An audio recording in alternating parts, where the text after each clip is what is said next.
Hey, it's Mel and today I'm doing my February wrap-up and March TBR. I read 6 books in the month of February and I'm pretty good with that, and then I have loads of books that I'm going to read hopefully next month or this month, depending on how you look at it. So I'd better get started. The first book that I finished in the month of February was one of my new favourites, and that is Illuminated by Amy Kaufman and Jay Kristoff. This is an amazing book. It's not set out like a novel, it's set out as if we were reading reports from this time. So there's like messages between characters and then written reports of what happened on security cameras, and there's also an artificial intelligence that's controlling the ship that also has like his binary stuff that he's saying, and it's really intense, and I was like, this is okay,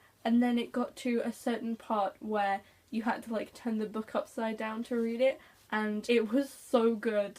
I like freaked out at how good it got. I'm really excited for the next book, which is coming out this year at some point, and it has different colour pages and it's just so good.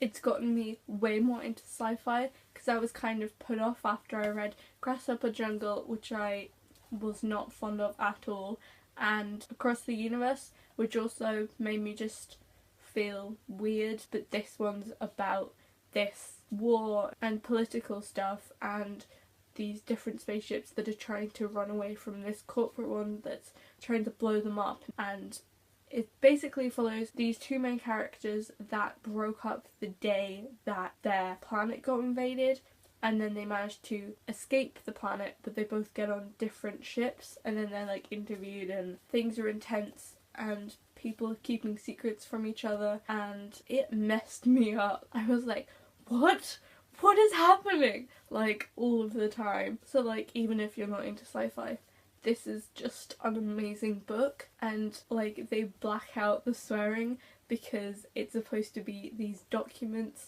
that are official. So this guy, like in the introduction, is talking about how these are all files from this incident that happened that they need to keep track of, and he says, I blanked out the swearing as your request because yeah, thousands of people can get blown up but no one can say the F word, am I right? Because that says a lot about how in YA literature you're not really allowed to swear like at all, and it's like you know what they're saying like 99% of the time because you can clearly fill in the blanks because it's obvious and it's a part of being a teenager, and if you were like faced with death you would be swearing all the time, so it fits it so well. And I really want to get the audiobook because apparently everyone has like different voices and there's like sound effects and music, and it's really interesting. That sounds amazing. The second book that I read in February was another kind of sci-fi one. It's kind of ambiguous on the things that it is, and that is The Rest of Us Just Live Here by Patrick Ness.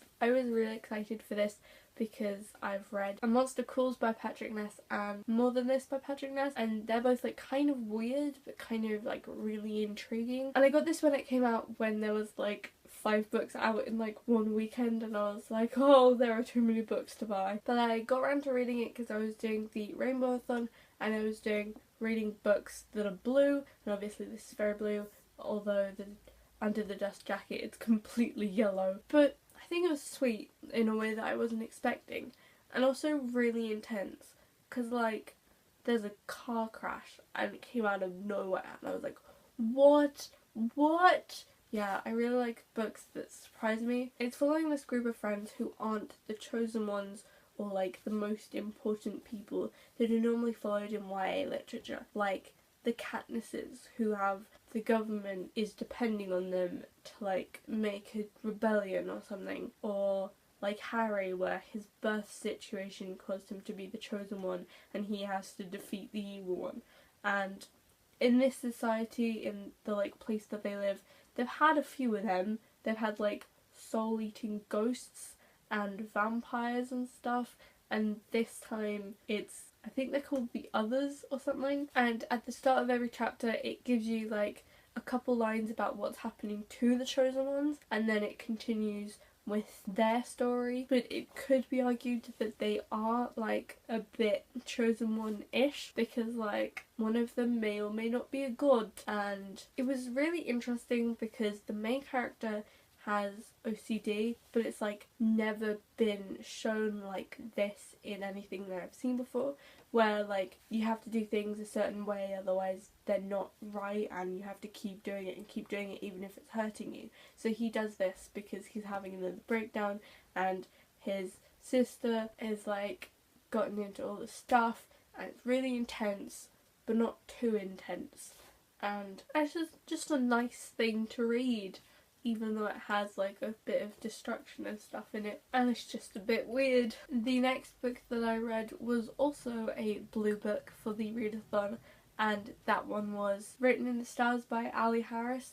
This is actually a author who is local to like my village, which is really cool, and I met her when this came out and I got it signed, and it's really cool. It's basically like contemporary, because she's like a contemporary adult writer that does loads of like fluffy romances, but this one's split into two, where this girl goes down the aisle but she falls over and gets a concussion, and there are two versions of what happens. One is she goes down the aisle, and the other is she doesn't marry this guy, and then it shows the consequences and all of the things to do with her life and how they change with these two decisions. And then it involves her being obsessed with flowers and her deciding where to go with her life because her job isn't working, or her job is working, and deciding whether to move away with her now husband or not, and whether the two would have lasted. And there's also this other guy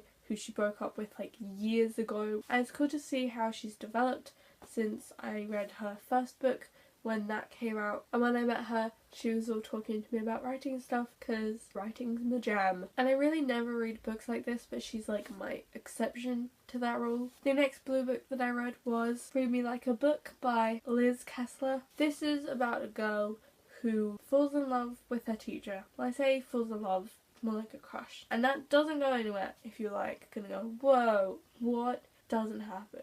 And then she's all like discovering herself and thinks she gets a girlfriend. I don't really remember. It wasn't a very memorable book. It was really confusing because I felt like I read it before, but I think I just read like 3 different books that were really similar. Because like her dad gets with this lady, and that lady has a son, and the son has a friend, and I was like, are you sure they're friends? And then I skipped a bit just to see if they turn up again, and it was like they were leaning on each other, and I was like, I knew that. How did I know that? Is that just me predicting things or stuff? And then I think it just felt like Ask the Passengers by A.S. King and some other stuff that I read, like starring Kitty, because it was just so familiar, but I know I've never read it before. It was sweet, and just like most of the other books that I've read. I mean, if you're looking for a book that's just like fluffy discovering yourself, then this is a good one. But I don't think I was really in the mood for that. It's kind of simplified for like younger readers. The last book that I read for the readathon, that I'm pretty sure I read after the readathon, was The Bone Season by Samantha Shannon. This was really cool. It's like set in the future, but it has elements of being set in the past, because it's if in this world 200 years ago magic was like a thing for the first time, and everyone had auras, and there were different classes of magic, but they were like discriminated against. So in this time, but like in 40 years in the future, people are like being hanged for magic, and that's what it's like. And it's a bit weird, but like in a good way. And I thought there was going to be more London stuff, but then the Bone Season happened. At first I was like a bit iffy, because the main character is one of those characters that like when is told what to do just won't do it on purpose, even if it will literally save their life. But now that I've gotten through it, I really want the second one,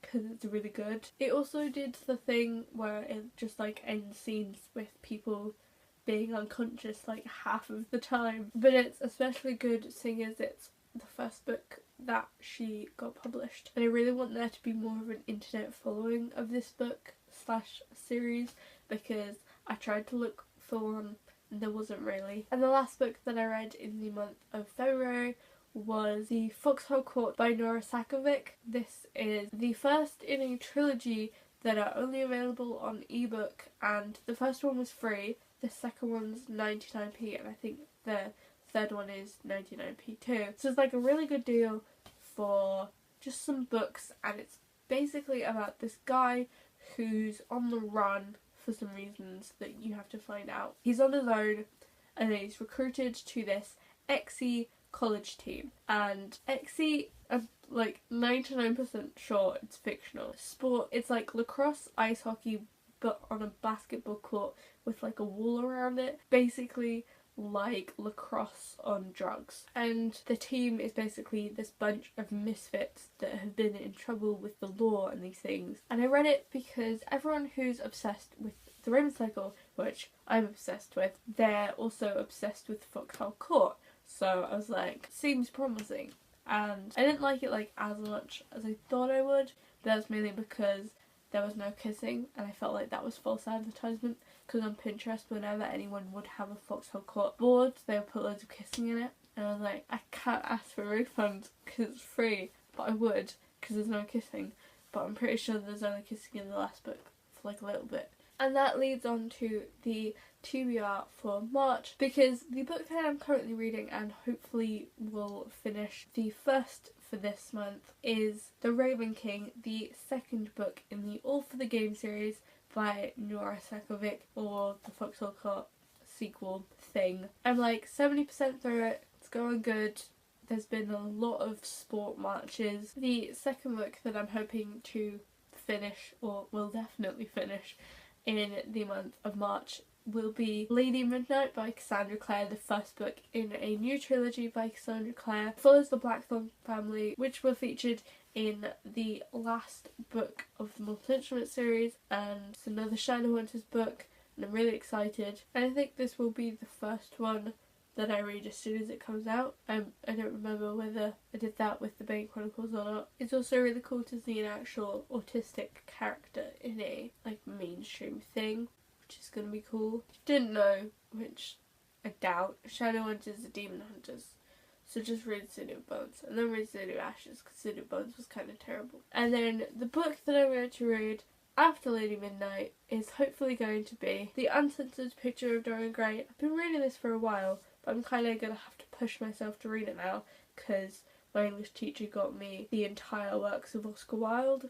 So now I have 3 editions of Dorian Gray. I haven't read one, so I'm starting with the shortest one. Picture of Dorian Gray is basically about this beautiful young man that's like supernatural levels of pretty, and he's painted by this guy called Basil, and then he takes a walk with this guy called Harry, and he discovers that he is going to not be beautiful in the future, because as time passes he will grey and he will wrinkle, and his beauty will never be a thing with him again, and he will lose everything that is him, because his beauty is him, and he thinks it's awful, and he like throws himself on a couch and says, why couldn't the picture age and not me? And he's a drama queen, and then it may or may not turn out that the picture is decomposing with everything that he does when he stays exactly the same. And this is the original edition that was never released to the public, because Oscar sent this to a magazine, and then the guy like cut out loads of words and changed things up, and then Oscar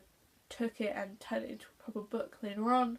So there were 2 different versions, the short version and the long version, but neither were the original one that he wrote, and this is the one that was released like 120 years after the first edition. And it couldn't be released because some of the things would be considered offensive to the readers, and now we know that you can literally write anything in a book and not be put in jail like Oscar.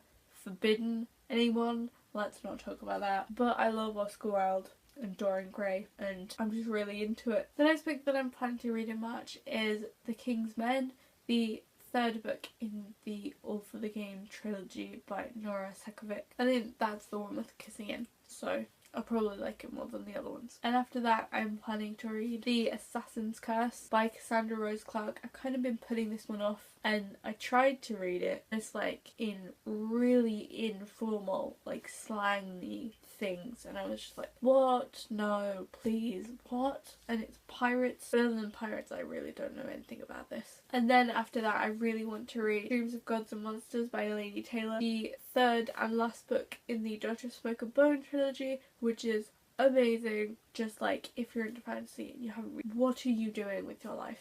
Because it's amazing. It's basically about this art student who half the time is like with her friends and it's all good, and then the other half of the time she's working for this guy that's called Brimstone, and he's like half boar and it's weird, and she goes off and like collects teeth for him, but she has no idea why, and she's always grown up like in that room, and there are wishes, and you don't really know what's going on until the very end of the first book. And I really want to continue with the series before I forget everything about it, because I know that's going to happen and I really don't want that to happen. But this is kind of a thick book, so I hope I get to it, but I may not. And then the last book that I may or may not get to this month is An Introduction to Feminism by Lorna Finlayson, because my TA is obsessed with this because her friend wrote it and she's read it 3 times because she worked and helped with it because she did the index, and I should really read this. I may have put it on my pile because